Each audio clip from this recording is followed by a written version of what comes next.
Mesdames, Messieurs, bonsoir et bienvenue dans ce 19 dont voici les titres. Au lendemain de l'élection présidentielle du 12 avril 2026 au Bénin, la Commission électorale nationale autonome Sénat a publié les grandes tendances des résultats provisoires. Après dépouillement de plus de 90% des suffrages, Romuald Wardani arrive largement en tête avec 94,04% de voix, selon les indications données par le président de l'institution, Saka Lafia. Paulo Humpoué, de son côté, a reconnu les grandes tendances donnant une avance au duo Romuald Wardani-Mariam Chabi Talata.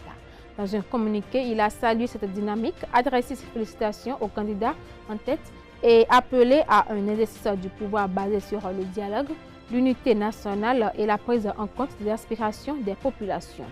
Et puis, hors de nos frontières, dans l'est de la République démocratique du Congo, les combats au sud Kivu se sont intensifiés et déplacés vers les hauts plateaux malgré les efforts diplomatiques.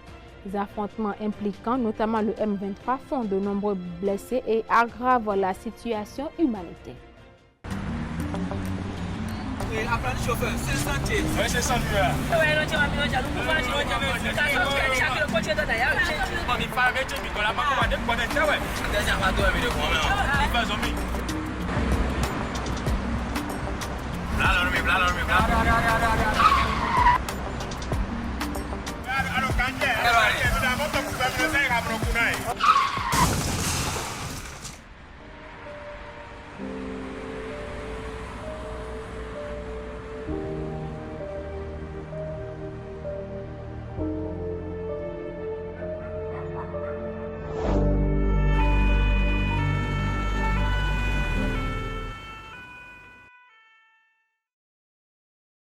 Ensemble, disons oui à la courtoisie au volant. Stop à l'excès de vitesse, à la distraction au volant et à l'incivisme sur la route. Tu viens d'avoir le bac ou tu veux te reconvertir dans un domaine d'avenir, faire le choix du numérique et rejoindre l'école supérieure d'administration, d'économie, de journalisme et des métiers de l'audiovisuel ESAE. De nouvelles filières sont disponibles dès cette rentrée: informatique et multimédia, informatique industrielle et maintenance, réseau informatique et télécommunications, système informatique et logiciel, sans oublier les filières initiales: administration générale, administration des finances, administration des affaires, sciences juridiques, sciences économiques, sciences de gestion, journalisme et métiers de l'audiovisuel. ESAE est disponible sur 4 sites: Cotonou-Badjourmendé, Cotonou-Akpakpa, Abomey-Calavi et Parakou. Pourquoi choisir l'ESAE? Des formations conçues pour le marché de l'emploi, des enseignants expérimentés et passionnés, des infrastructures modernes avec équipement de pointe, des opportunités de stage et d'emploi garanties. Les inscriptions sont en cours et les places sont limitées. Ne rate pas ta chance, donne vie à tes ambitions avec l'ESAE. Contacte-nous vite par appel ou par WhatsApp au 01 98 98 14 00 ou via email scolarité@esae.bj et visite notre site web www.esae.bj. Ton futur commence maintenant avec l'ESAE. Tu investis dans un avenir professionnel, concret et sécurisé. ESAE, l'excellence à un nom.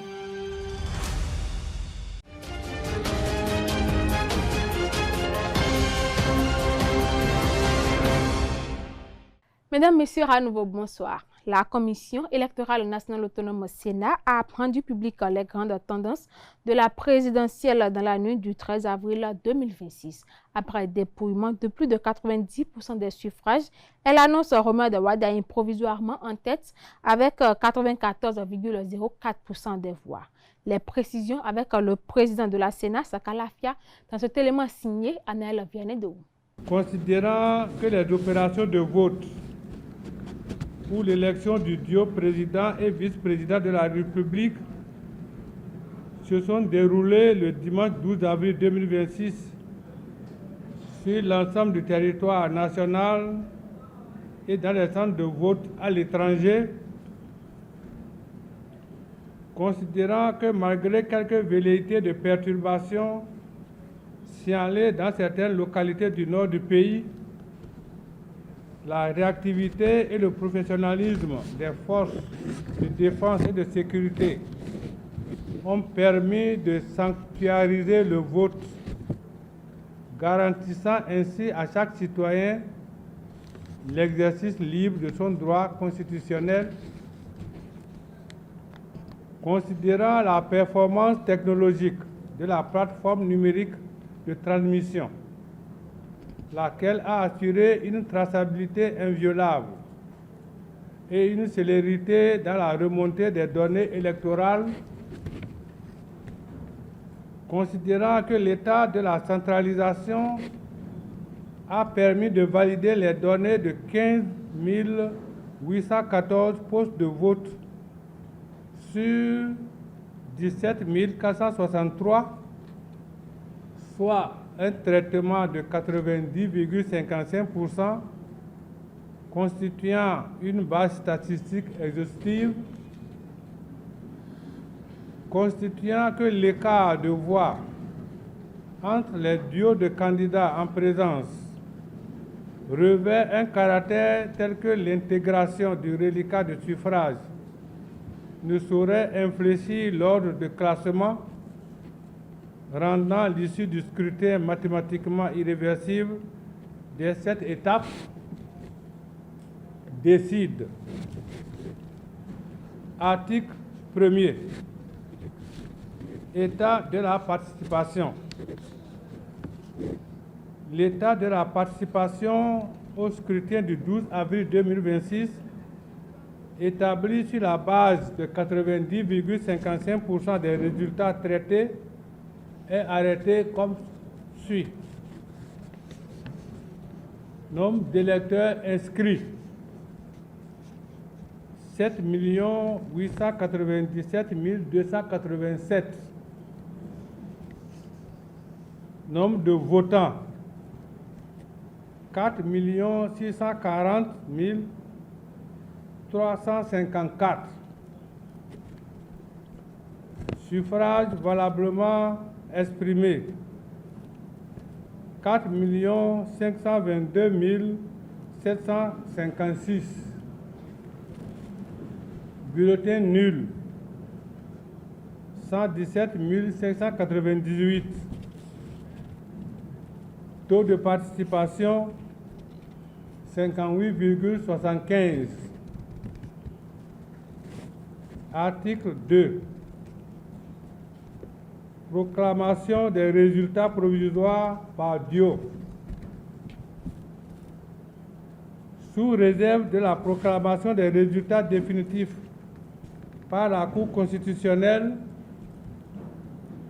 juge souverain du contentieux électoral, les suffrages obtenus par les duos de candidats sont proclamés ainsi qu'il suit. 1. Kossi Mbweke Romial Wadaï et Mariam Chavitalata, 4 252 347 voix, soit 94,05%. 2.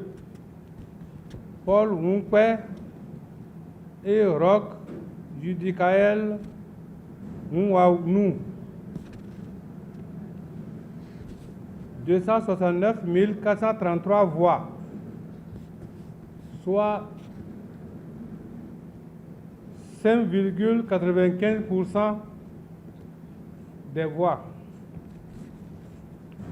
Article 3 de la transmission.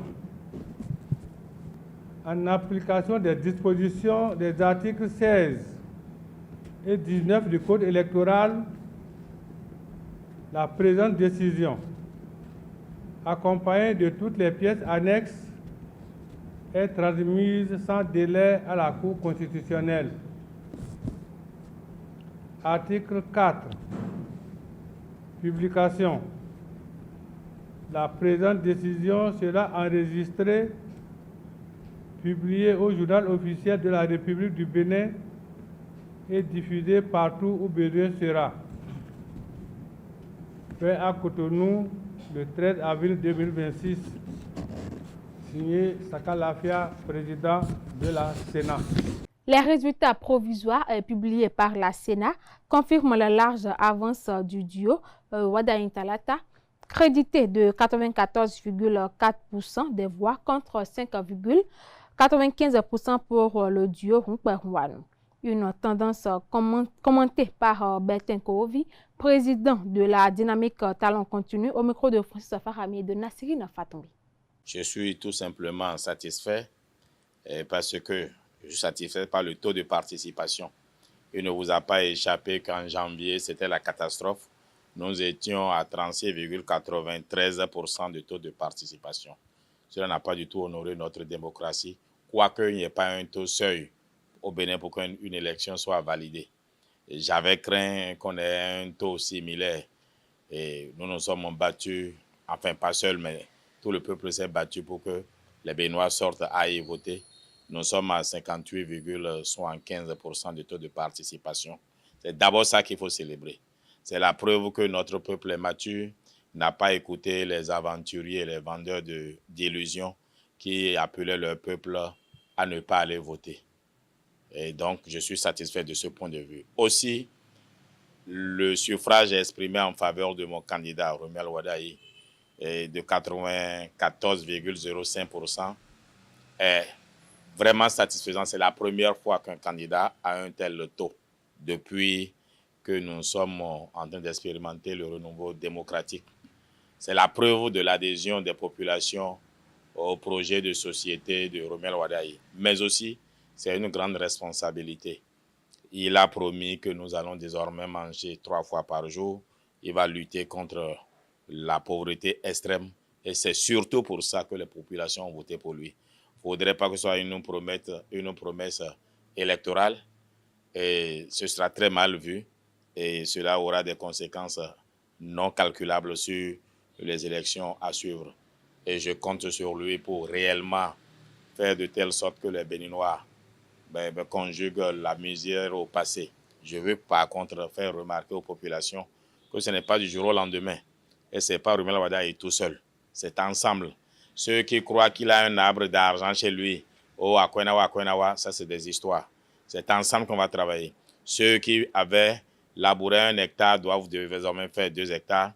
Ceux qui faisaient 4 doivent faire 8. Ceux qui travaillaient 8 heures par jour doivent faire 12 heures par jour. Il faut que les Béninois travaillent d'arrache-pied pour qu'on atteigne l'objectif. Par contre, ce qu'il a dit, c'est que tout programme d'État doit tenir compte d'abord du bonheur et le bien-être des populations avant toute autre considération. Les calculs d'agrégats économiques qui font chanter, qui disent que tout va bien dans un pays, on meurt de faim, les Béninois n'en veulent plus. Et Wadayi lui-même n'en veut plus. Je me réjouis, puisque c'est ce combat-là que je mène depuis 2005, construire un pays où il fera bon vivre pour chacun, pour peu qu'il travaille. Nous allons travailler ensemble avec lui. Je voudrais l'encourager à l'ingratitude politique. Il y a tellement de monde qui le soutiennent que s'il croit qu'il doit faire un gouvernement pour satisfaire chacun, il va détruire le pays. Et il faut que, après son élection, il voit maintenant qui sont ceux qui sont utiles, y compris moi-même, si il estime que je n'apporte rien à sa gouvernance pour qu'il puisse réussir, eh bien, je serais heureux de voir qu'il ne m'a pas associé à quoi que ce soit. Il n'y a aucun problème à cela. Mais dans l'intérêt supérieur du Bénin, il a le devoir d'ingratitude. Au lendemain du scrutin présidentiel, le candidat de l'opposition Paul Hunkwe a reconnu sa défaite, prenant acte des tendances en faveur de son adversaire. Dans un communiqué publié le 13 avril 2026, il a félicité le candidat de la majorité avant même la proclamation officielle, appelant à un exercice de pouvoir fondé sur le dialogue, l'unité nationale et la stabilité du pays. Les partis de la majorité, Union progressiste Le Renouveau et Bloc républicain, saluent la victoire annoncée de leur candidat. Dans un communiqué conjoint, ils rendent également hommage à l'attitude de Paul Hunkwe qu'il qualifie de républicaine. Il salue notamment sa reconnaissance rapide de la défaite, son respect du verdict des urnes et son engagement en faveur de la stabilité du pays. Les formations politiques ont par ailleurs rendu hommage à la mobilisation des électeurs, soulignant un scrutin apaisé marqué par un taux de participation de 58,75%.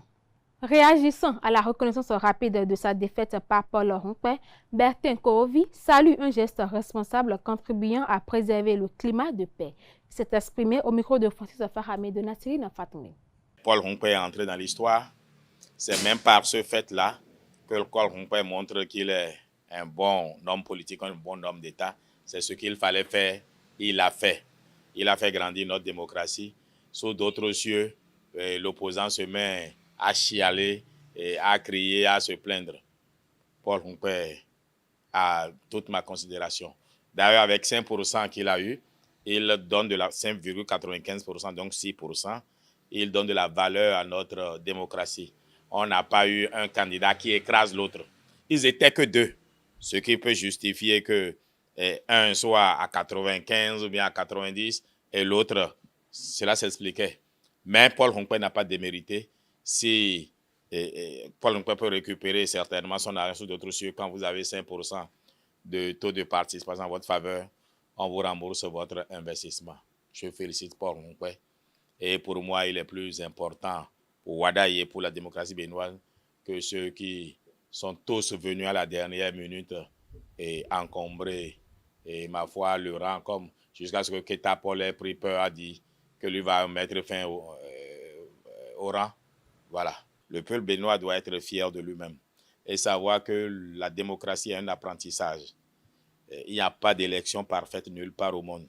Ceux qui ont perdu ou bien ceux qui n'ont pas intérêt à ce qui est d'élection trouvent toujours à redire. Les États-Unis, avec Donald Trump, en 2020, Donald Trump a trouvé qu'on lui a volé sa victoire parce qu'il a perdu.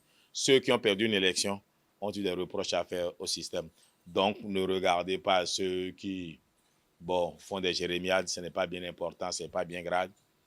Je dis, le peuple a été aux élections calme, sans incident, sans violence. Voilà, c'est le plus important. Et le peuple est sorti massivement. Attention, la dispersion de la participation n'était pas la même. Plus on est éloigné des parents de Romuald Wadaye, et plus il avait de taux de participation. Le Sud n'a pas aussi bien voté que le Nord. Mais il faut avouer, il m'est revenu que le Mono Koufo, les Béninois ont cela de particulier qu'ils soutiennent toujours leur fils, ont aussi assez bien voté. Mais la palme de la participation revient au Borgo, à Libori et aux deux Capés. Suite à la publication des tendances, l'acteur sociopolitique Dr Mohamed Akintola propose une lecture des scores enregistrés par les deux duos en lice. Son analyse est à suivre avec Achille Huenou et Komle Kanté Amason. Au sortir de cette élection présidentielle et avec les grandes tendances qui se dégagent depuis quelques heures, nous ne pouvons que dire que les fruits ont réellement porté la promesse des fleurs. La campagne s'est déroulée dans une atmosphère de convivialité, mais également une atmosphère que nous n'avions auparavant jamais connue en République du Bénin. C'était beaucoup plus un échange clair, limpide, mais aussi concret entre les candidats et la population, surtout ceux de le candidat de la majorité présidentielle. Je vais parler du duo Wadaye-Talata. Donc il n'y a pas grande surprise. Ce qui impressionne cependant, c'est qu'une fois encore, et aujourd'hui plus qu'hier, le peuple béninois a montré qu'il est mature, qu'il est un peuple prêt à tenir jusqu'au bout pour son développement, et ceci sur tous les plans. Aujourd'hui, nous avons un taux de réussite qui fait plus de 94%. Et l'histoire retiendra que c'est le 3e chaos que nous avons connu sous l'ère démocratique, du renouveau démocratique pour les élections présidentielles. Parce que déjà en 2011, nous avions eu un chaos du président Yahi Boni lorsqu'il se représentait à sa propre succession avec 53%. En 2021, nous avons eu le duo Patrice Talon et Mariam Tchabi Talata avec 86%. Aujourd'hui, nous avons un chaos à 94%. C'est la preuve que le peuple béninois, au jour le jour, grandit davantage, c'est ce qu'il lui faut et c'est ce qui est bon pour lui. La quasi-unanimité de ceux qui ont exprimé valablement leur vote le 12 avril 2026, je parle donc des Béninois, des citoyens béninois, convergent dans le même sens. Adoubou plébiscite le candidat qui est désormais président, je vais parler du président Romuald Wadaye. Donc plus on s'entend sur quelque chose, plus on est nombreux à s'entendre sur quelque chose, plus facile sera le travail de développement que ce président-là va accomplir parce qu'il a le soutien de la quasi-totalité de ses compatriotes, de ses concitoyens. La plateforme électorale des organisations de la société civile a présenté les données issues de l'observation du scrutin du 12 avril 2026. Ces résultats ont été rendus publics lors d'une conférence de presse tenue à la salle de situation électorale. Les détails avec Komla Kanté Amoussou et Anaël Vianedou. Les données de l'ouverture des postes de vote. Les opérations ont démarré à l'heure, soit à 7 heures, selon l'article 62, alinéa 5 du Code électoral. Et cela s'est passé dans 72,91% des postes de vote.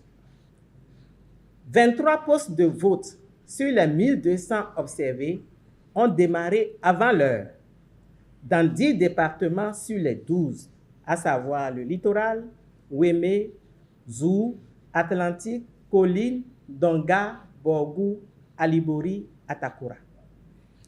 C'est le cas, par exemple, du poste de vote 1, place publique Agbali Lamé, Agbalangandan, Semekodi, dans l'Ouémé, qui a ouvert à 6h30.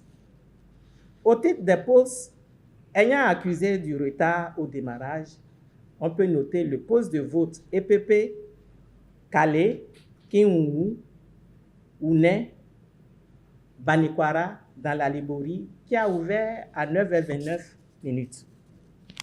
La présence des agents au poste de vote. Au démarrage du scrutin, la présence des 3 membres des postes de vote a été notée dans 98,33% des postes de vote selon les données des 1200 observateurs. Les absences observées au démarrage concernent des assesseurs, exemple de poste de vote 3, école privée de Souza, 7e arrondissement, Cotonou littoral, et des présidents qui ont été remplacés. Dans 72,14% des postes observés, nos observateurs ont décompté au moins une femme membre de l'équipe de gestion des opérations de vote. Un effort remarquable à l'actif de la Sénat.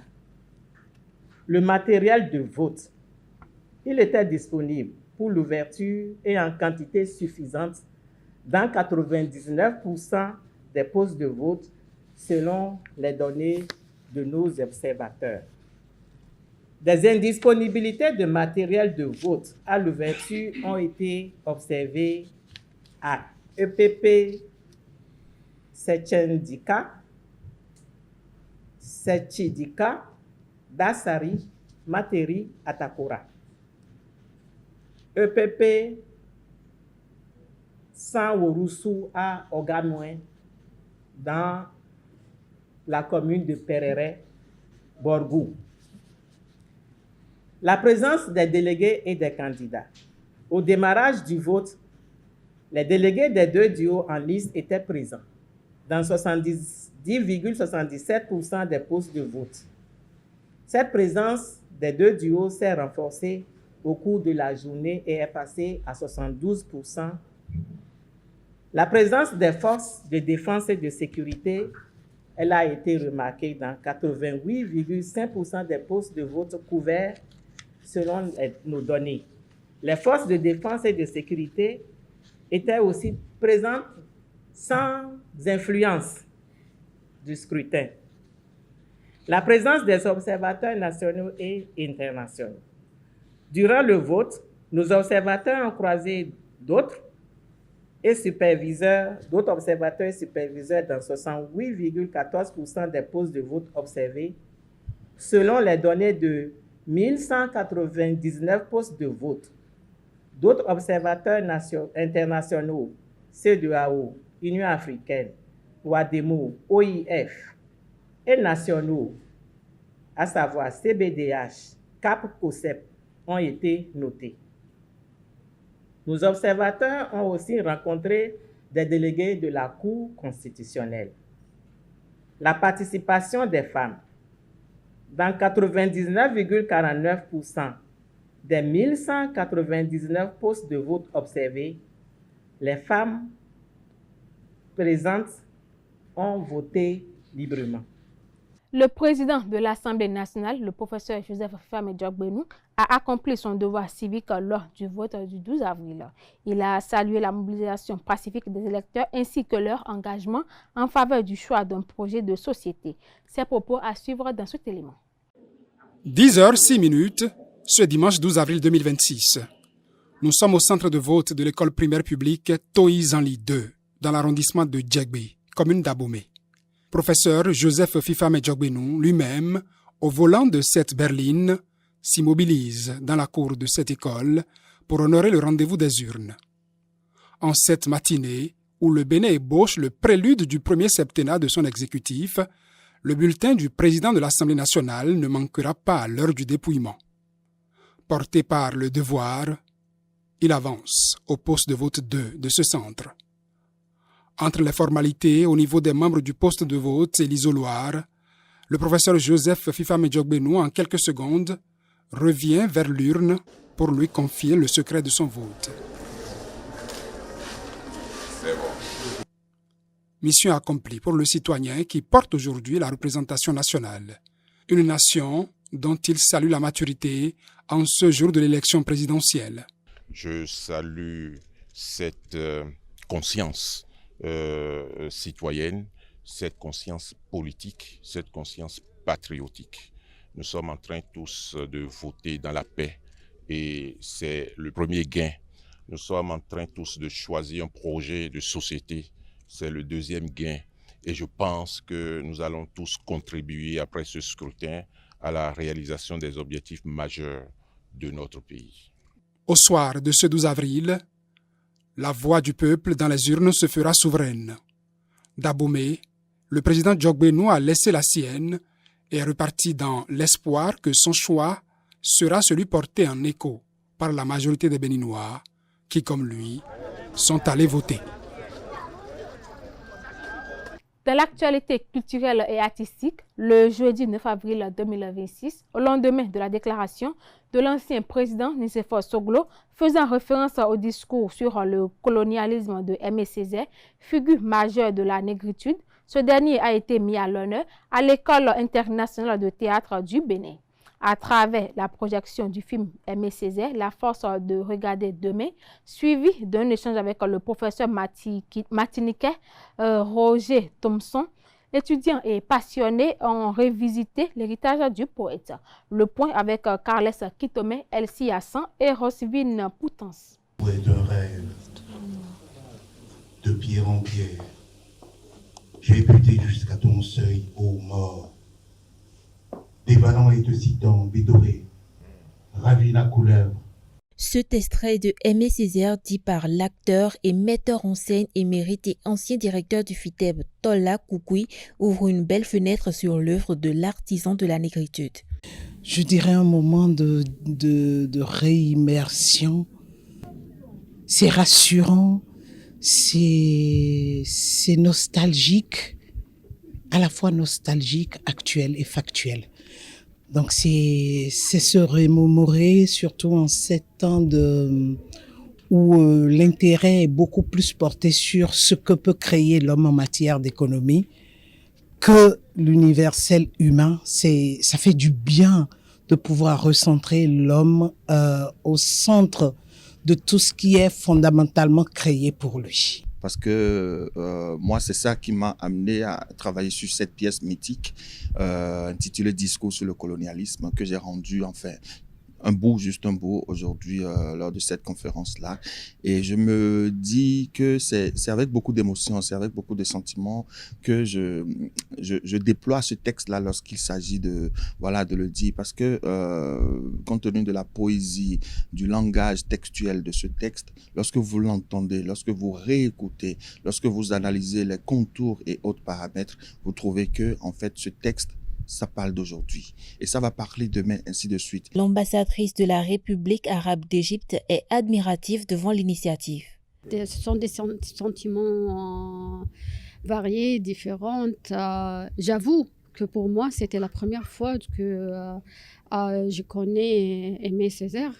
Dès que j'ai reçu l'invitation, j'ai cherché, j'ai lu donc, pour découvrir ce grand monsieur.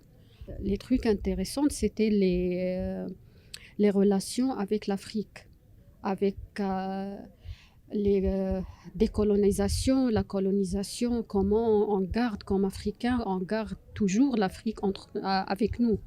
Venu des Antilles, le professeur Thompson incarne le personnage à l'honneur. Vous pouvez définir les nouvelles vocations du théâtre africain par les vecteurs que nous offre cette jeunesse d'acteurs, de metteurs en scène et de créateurs. Il serait utile d'être à chaque étape attentif au dialogue explicite ou implicite qu'entretiennent la poésie, le théâtre et le roman. Une matinée culturelle qui restera dans la mémoire. Direction le Bargou à présent, à Parakou, la saison des mangues anime le quotidien des populations, notamment des jeunes. Cependant, certaines pratiques à risque sont observées sur le terrain, suscitant des inquiétudes. Entre imprudence et manque de sensibilisation, la situation appelle à plus de vigilance. Sylvie Ledéou et Mouidine Lawani. À Parakou, la période de la mangue est toujours un moment très attendu. Les rues s'animent et les manguiers, chargés de fruits, attirent petits et grands. L'ambiance est souvent marquée par l'abondance et l'envie de profiter de ce fruit apprécié de tous. Mais derrière cette apparente réjouissance, certaines images observées dans les quartiers interpellent et méritent une attention particulière. Dans plusieurs zones, on peut voir des élèves grimper aux arbres, parfois encore en tenue scolaire, pour cueillir des mangues. Une pratique qui peut sembler anodine au premier regard, mais qui n'est pas sans danger. Branches fragiles, hauteur parfois importante et absence de sécurité, les risques de chute sont bien réels. Plus préoccupant encore, certains n'hésitent pas à cueillir des mangues encore vertes non mûres, souvent par impatience ou simple envie. Cette situation pose un double problème. D'un côté, elle met en danger la sécurité des enfants exposés à des accidents évitables. De l'autre, elle traduit un manque de sensibilisation sur la préservation des fruits et de l'environnement. Cueillir des mangues avant maturité, c'est non seulement compromettre leur qualité nutritionnelle et gustative, mais aussi gaspiller une ressource précieuse et nourrissante qui aurait pu profiter à tous. Au-delà des risques physiques, cette pratique peut également avoir des conséquences sur la santé. La consommation de fruits non mûrs peut entraîner des troubles digestifs, notamment chez les plus jeunes. Une réalité souvent ignorée, mais qui mérite d'être rappelée en cette période. Face à cela, parents, éducateurs et autorités sont interpellés. Il devient urgent de renforcer la sensibilisation, d'encadrer les plus jeunes et de promouvoir des comportements responsables. Apprendre à attendre la maturité des fruits, à éviter les prises de risques inutiles, fait aussi partie de l'éducation. À Parakou comme ailleurs, cette période devrait rimer avec partage, prudence et responsabilité. La mangue doit rester un plaisir de saison et non une source d'accidents, de gaspillage ou de problèmes de santé. Hors de nos frontières, dans l'est de la République démocratique du Congo, les affrontements se sont intensifiés ces 3 derniers mois dans la province du Sud Kivu. Après le retrait du groupe armé M23 de la ville d'Ouvira, les combats se sont déplacés vers les hauts plateaux, devenus un enjeu stratégique majeur. Les forces armées congolaises et leurs alliés y affrontent des groupes armés locaux dans des combats plus directs, marqués par l'usage d'armes lourdes et de drones. Au moins 541 blessés ont été recensés dans plusieurs structures sanitaires, illustrant la montée de la violence. Dans ce contexte, l'accès humanitaire reste très limité et les populations civiles continuent de subir les conséquences d'un conflit qui se déplace sans pour autant s'apaiser, malgré les initiatives diplomatiques en cours. Mesdames, Messieurs, c'est tout pour ce journal. Merci de nous avoir suivis et à très bientôt.